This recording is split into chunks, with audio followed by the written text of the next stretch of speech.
maal enne paleuks oli kinni. Abstraktseid maale ma hakkasin tegema kuskil mõni aasta tagasi ja seega on see miskit veel värsket ja uut minu jaoks ning ma alles kompan seda maailma.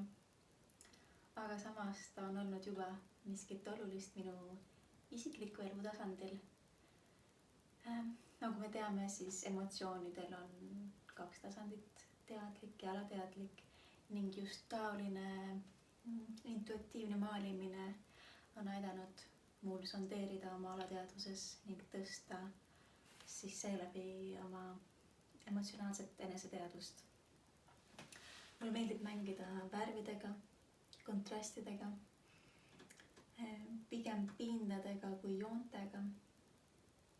Ning kuna see maal on nüüd kõige hiljutisem, siis siin peegeldub kindlasti minu praeguse elu tundeid, emotsioone, mingit pingestatust, kuid samas ka rõõmu ja naudingut.